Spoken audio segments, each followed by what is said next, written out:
समय की बात है, एक छोटे से गांव में हरीराम नाम का एक किसान रहता था।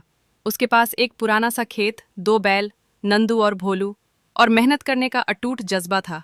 हरीराम गरीब था, लेकिन दिल से बहुत अमीर था। वो अपने बैलों को परिवार के सदस्य जैसा मानता था। रोज सुबह सूरज उगते ही वो अपने बैलों के साथ खेत पर निकल जाता और देर शाम तक पसीना बहाता। एक साल गांव में बारिश बहुत कम हुई, जमीन सूखी पड़ी थी, फसलें बर्बाद हो गई थीं और लोगों के चेहरे मुरझा गए थे।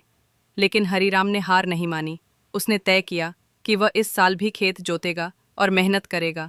गांव के लोग उसे समझाते रहे, हरीराम, इस बार बारिश नहीं होगी, फसल नहीं होगी, मेहनत बेकार जाएगी। पर हरीराम ने कहा, अगर मैं कोशिश ही नहीं करूंगा तो भगवान भी कैसे मदद करेगा। हरीराम ने अपने प्यारे बैल नंदू और भोलू को साथ लिया और सूखी जमीन जोतनी शुरू कर दी। गर्मी में बैलों के पसीने बहने लगे, मगर उन्होंने भी किसान का साथ नहीं छोड़ा। नंदू थोड़ा बूढ़ा हो चला था, लेकिन वो हरीराम के लिए पूरी ताकत लगाता रहा। एक दिन खेत में काम करते समय नंदू अचानक जमीन पर गिर पड़ा। हरीराम दौड़कर उसके पास गया, उसका सिर अपनी गोद में रखा और रोने लगा।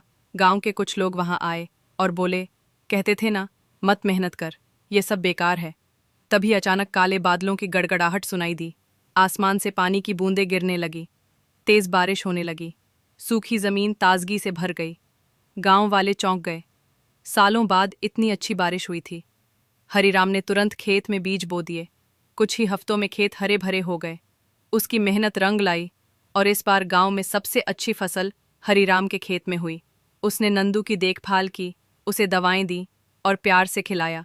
कुछ ही महीनों में नंदू फिर से चलने लगा। गांव के